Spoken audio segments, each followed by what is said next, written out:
ഇത് നമ്മൾ മനസ്സിലാക്കണം. അങ്ങനെ ഇമാമിനോട് അടുത്തിരുന്നു. സുമ്മയുൻസിതുൽ ഇമാം, പിന്നെ അവൻ എന്ത് ചെയ്യുന്നു?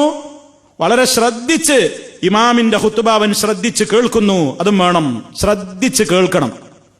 ഖുതുബ ശ്രദ്ധിച്ച് കേൾക്കണം. ഒരു നിലക്കും ശ്രദ്ധ വേറെ എങ്ങോട്ടും ആയിത്തീരാൻ പാടില്ല. എത്രത്തോളം ഇദാ ഖുൽത ലിസാഹിബിക യൗമൽ ജുമുഅ, നീ നിന്റെ സഹോദരനോട് പറഞ്ഞാൽ, നിന്റെ കൂട്ടുകാരനോട് നീ പറഞ്ഞാൽ, ഇമാം ഖുതുബ നിർവഹിക്കുന്ന നേരത്ത് അയാൾ സംസാരിക്കുന്നത് കണ്ടപ്പോ നീ അയാളോട് അൻസിത്ത് മിണ്ടാതിരിക്കൂ എന്ന് പറഞ്ഞാൽ ഫഖദ് ലഗൗത, നീ അനാവശ്യം ചെയ്തു. പാടില്ലാത്ത കാര്യമാണ്. ഒരാൾ വർത്താനം പറയണെങ്കിൽ മിണ്ടാതിരിക്കുന്ന, അവിടെ ഖുതുബ നടക്കുന്നത് കേട്ടില്ലേ, ജുമയുടെ ദിവസം മിണ്ടാൻ പാടില്ല എന്ന് പറഞ്ഞാലോ? പാടില്ല. ആംഗ്യം കാണിക്കുന്നുണ്ട്, ആംഗ്യം കാണിക്കേ ചെയ്യാൻ പറ്റുള്ളൂ. അത്ര പോലും ശ്രദ്ധ വിടാൻ പാടില്ല. കണ്ണും കാതും ഖൽബും ഖതീബിലേക്ക് കൊടുക്കേണ്ടുന്ന ദിവസമാണത്. അത്ര ശ്രദ്ധയോടുകൂടെ ഇരിക്കണം. മറ്റൊരു റിപ്പോർട്ടിൽ കാണാം, മൻ മസ്സൽ ഹസാ ഫഖദ് ലഗാ വമൻ ലഗാ ഫലാ ജുമഅത ലഹു, ആരെങ്കിലും ചരൽക്കല്ല് തൊട്ട് കളിച്ചാൽ ഫഖദ് ലഗാ, അവൻ അനാവശ്യം ചെയ്തു. വമൻ ലഗാ, അനാവശ്യം ചെയ്താൽ ഫലാ ജുമഅത ലഹു, അവന് ജുമഅയില്ല, ഇതിന്റെ പൂർണ്ണ പ്രതിഫലമില്ല. എന്നാ പണ്ട് ചരൽക്കല്ലൊക്കെ വിരിച്ച പള്ളിയല്ലേ, ഇന്നത്തെ കാർപ്പറ്റ് ഉണ്ടോ, സംവിധാനം ഉണ്ടോ? അപ്പൊ അങ്ങനെ ഇരിക്കണീന്റെ ഇടയിൽ ഒരു കല്ലിട്ടി, ആ കല്ലിങ്ങനെ തിരിച്ചിങ്ങനെ അങ്ങോട്ടൊക്കെ ഇട്ട് കളിച്ചു. ഇന്നിപ്പോ ആളുകൾ എന്താ, ഖുതുബ നടക്കുമ്പോ മൊബൈലിൽ മെസ്സേജ് അയക്കുന്നു, മെസ്സേജ് വിടുന്നു, മെസ്സേജ് നോക്കുന്നു, വാട്സപ്പ് നോക്കുന്നു, ഫേസ്ബുക്ക് നോക്കുന്നു, അത് കളിക്കുന്നു, ഇങ്ങോട്ട് നോക്കുന്നു, ഇത് കുട്ടികൾ എടുത്ത് കളിക്കുന്നു. എന്താ കാര്യം? എന്താ പ്രയോജനം? ശ്രദ്ധ തിരിയുന്ന ഒരു പ്രവർത്തനവും പാടില്ല. സംസാരിക്കുന്നവനോട് അൻസിത്, മിണ്ടാതിരിക്കൂ എന്ന് പറഞ്ഞാൽ പോലും അത് പാടില്ലെന്നാണ് ഇസ്ലാം പറയുന്നത്. അത്ര മൗനം പാലിച്ചിട്ടിരിക്കേണ്ട സംഗതിയാണ്.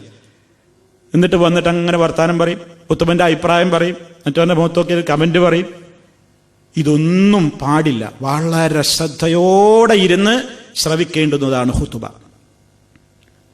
ഇതിപ്പോ നമ്മുടെയൊക്കെ നാടുകളിൽ കാണാൻ താഴത്ത് ഖുതുബ അങ്ങനെ നടക്കുന്നുണ്ടാവും, മേലെ വർത്താനം പറയുന്നുണ്ടാവും കുറെ ആളുകൾ. പിന്നെ ഇപ്പൊ കുറെ കാര്യം അവർക്കൊന്നും മനസ്സിലാകണില്ല, അപ്പൊ മേലെ വർത്താനം ഉണ്ടാവും.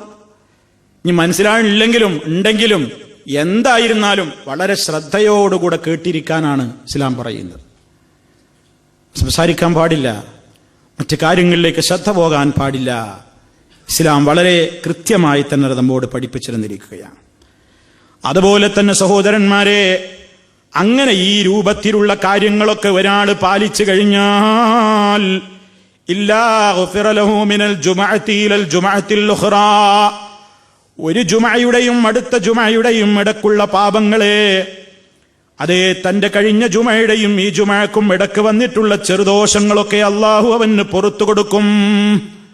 വേറെ റിപ്പോർട്ടിൽ കാണാം, മാലം യർശൽ കബായിർ, വൻപാപങ്ങൾ ചെയ്യാത്തിടത്തോളം, വലിയ കുറ്റങ്ങളൊന്നും സംഭവിച്ചിട്ടില്ല, വൻപാപങ്ങളൊന്നും സംഭവിച്ചിട്ടില്ലെങ്കിൽ ചെറുദോഷങ്ങളൊക്കെ, ഒരാഴ്ചത്തെ ചെറുദോഷം ഒരു ജുമഅ കൊണ്ട് തന്നെ എന്ത് ചെയ്യാണ്? പരിഹരിക്കപ്പെടുകയാണ്. പക്ഷെ അതിന് ഈ നിയമങ്ങളൊക്കെ പാലിക്കണം.